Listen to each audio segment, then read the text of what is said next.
Le plus grand problème que nous avons au Congo, c'est la logistique. Je m'appelle Henk Delru et je suis né à Mikalayi. Bon, moi je suis Yann Herman et j'ai travaillé dans les années 80. Une famille, toute hollandaise, nous sommes un SBL à Getty, réalisé de notre humanité.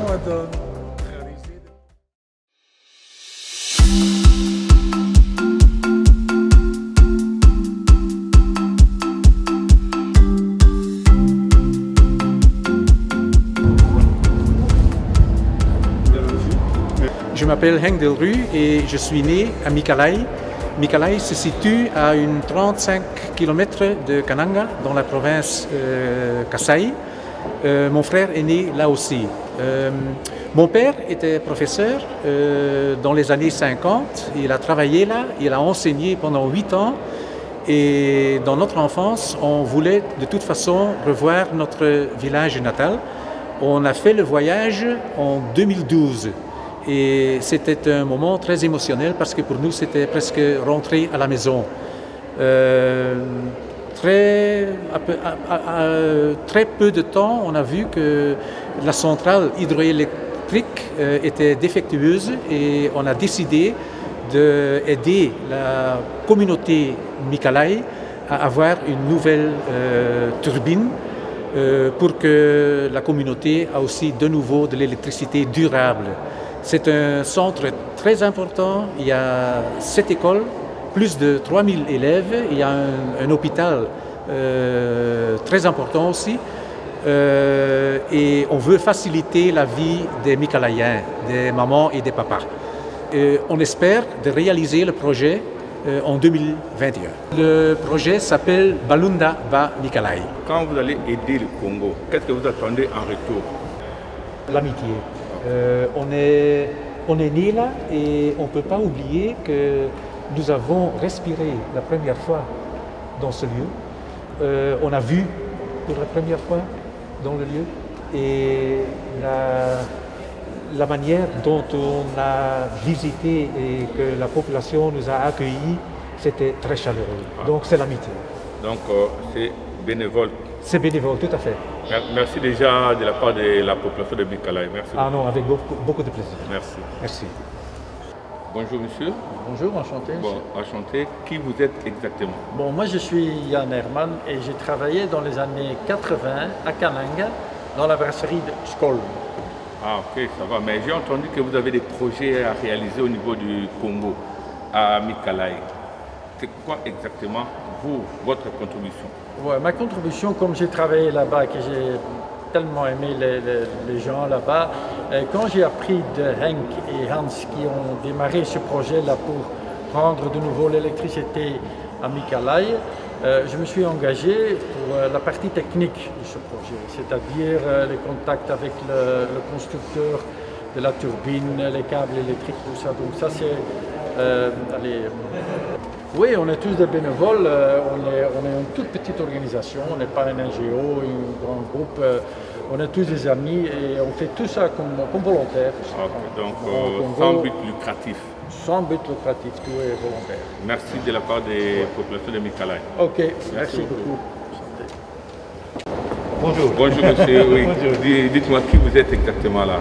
Bon, moi je suis infirmier, j'ai travaillé pendant des années.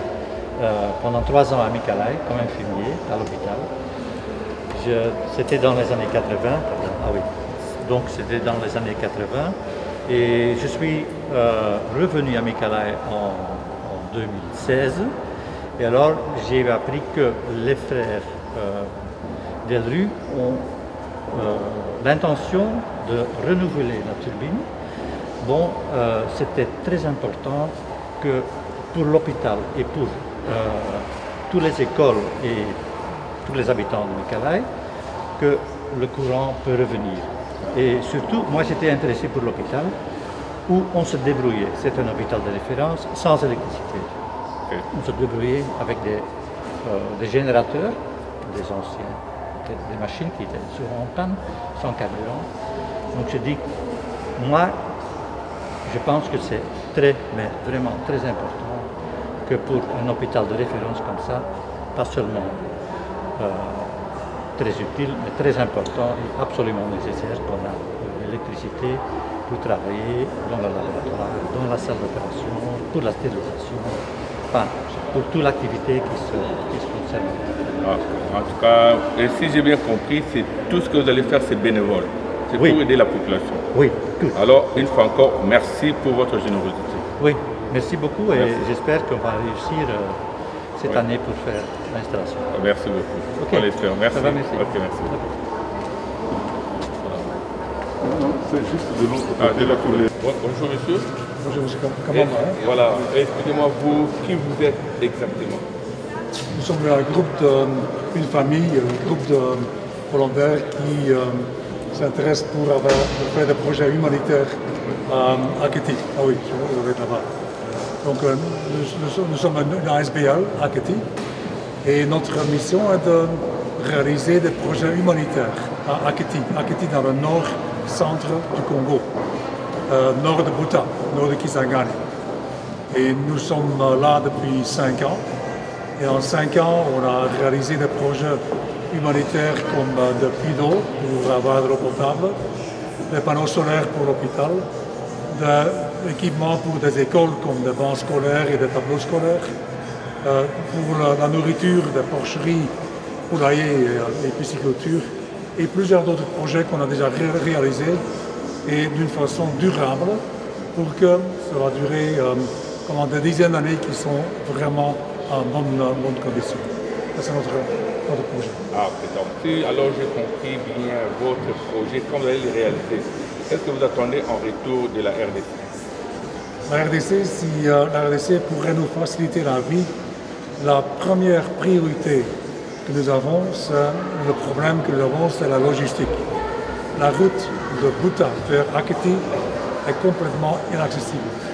Donc nos camions sont dans la boue pendant des semaines et on n'arrive pas à transporter n'importe quoi vers Aketi.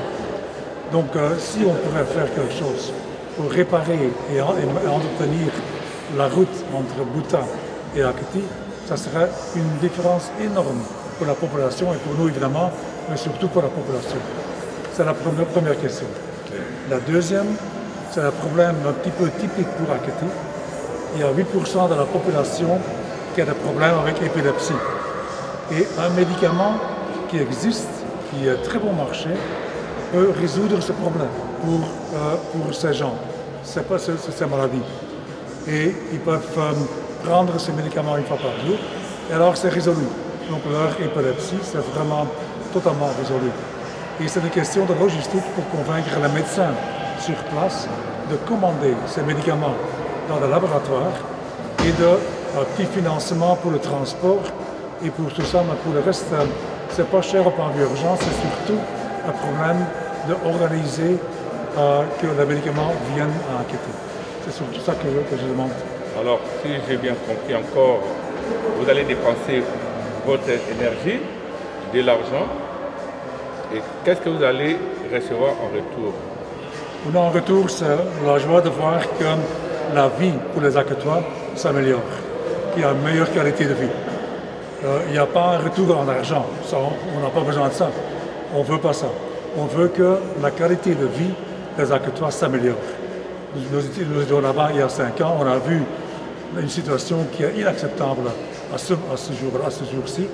Donc nous, on essaye d'améliorer la qualité de vie des Aketois avec tout genre de projets, mais aussi économique. Parce que c'est bien d'avoir un hôpital qui marche, c'est bien d'avoir de l'eau potable, une porcherie et des médicaments, mais on essaie même d'avoir une vie économique, une économie qui marche. Et des ressources locales qui existent, on essaie de les convaincre de les exploiter. On va les aider à exploiter la plantation qui existe. Il n'y a rien à planter, ils sont là. Plantation de caoutchouc, d'arbres EVA. Et ce caoutchouc, nous pouvons leur acheter le caoutchouc et mettre sur le marché mondial. Cette partie-là, pour eux, c'est trop compliqué. Mais eux doivent exploiter la plantation à Aketi. Alors, ils reçoivent de l'argent pour le caoutchouc. Avec cet argent, ils peuvent envoyer leurs enfants à l'école. Ils peuvent payer les enseignants ils peuvent payer le médecin, ils peuvent s'acheter une moto, et l'économie commence à marcher grâce à leur production de caoutchouc, qui est un métier qu'ils connaissent. Et ça, on essaie de les aider. Si on fait un bénéfice avec ce caoutchouc, c'est pour eux, c'est pour le projet, il n'y a rien pour nous. S'il y a une perte, c'est pour nous. Donc on essaie vraiment de leur donner un bon prix, un prix honnête, et de les aider à vendre leur caoutchouc au marché mondial. En tout cas, un grand merci. Et je crois que ça va se réaliser avec la volonté du peuple congolais. Merci beaucoup. Merci. Merci. Bonjour madame. Bonjour. On a essayé de voir un peu avec les hommes, mais en tout cas, pour une fois, on est content qu'il y ait une dame qui va parler. Qui êtes-vous exactement? Moi, je suis l'aînée de la famille Peters. Donc, nous sommes 6. Donc, l'aîné, mon frère cadet, il est le 4e. Oui. Il est le 4e. Et c'est le frère de notre père qui était missionnaire au Congo. Donc, mais parce que mon père était le seul qui avait des enfants, donc pendant ses vacances, quand il venait en vacances du Congo, il restait chez nous à la maison, notre maison, avec nos parents. Donc il était vraiment partie de notre famille. On le connaissait très bien, notre oncle missionnaire, on le connaissait très bien. Et c'est peut-être à cause de ça qu'on a dit une fois qu'on va voir ce qu'il a fait au Congo, comment il a vécu au Congo, etc. Et c'est la raison qu'on est parti pour Aketi. En tout cas, moi je vous dis seulement merci parce qu'avoir cet amour-là de venir aider la population de Aketi gratuitement, vous allez mettre votre argent et l'énergie. En tout cas, chapeau bas, je vous dis merci. Merci bien. Okay. Et on aime bien de le faire et on aime les gens d'Aketi aussi. C'est très gentil et c'est pour tout le monde une amélioration. Merci beaucoup. Merci. C'est bon. Bonjour, professeur Zana. Bonjour, bonsoir. Voilà. En tout cas, vous nous avez fait défiler nos frères, amis belges qui seront vraiment bénévoles d'aider la RDC grâce à vous. Quel est votre sentiment? Je suis un homme heureux parce que ce sont des gens qui essaient de rendre mes compatriotes, mes frères et mes sœurs heureux. Je fais ça pour vraiment pour tous ceux et toutes celles qui vivent sur le sol congolais. Et donner de l'espoir à ces gens-là. Je sais qu'à l'heure actuelle, la situation est assez difficile, mais il y a de l'espoir. Ça va changer. Mais non seulement au niveau politique, mais aussi au niveau de la base. Ce sont des gens qui aident, leur aide c'est de cœur à cœur, d'un cœur belge à un cœur congolais. Et je trouve ça fantastique. Ça c'est l'avenir des deux pays. Et cela me rend très heureux. Voilà. C'est du bénévole. Je connais ces gens-là parce que de temps en temps, ils font appel à moi pour donner une conférence, tout simplement pour leur collecte d'argent, afin de pouvoir réaliser leur projet au Congo.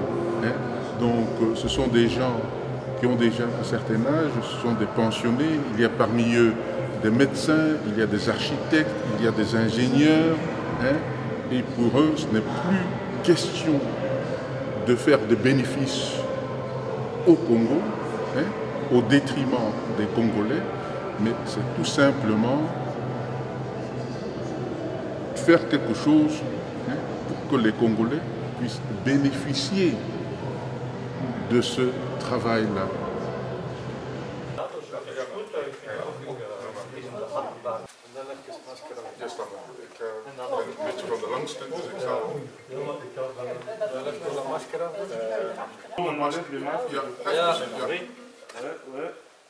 Monsieur à l'arrière.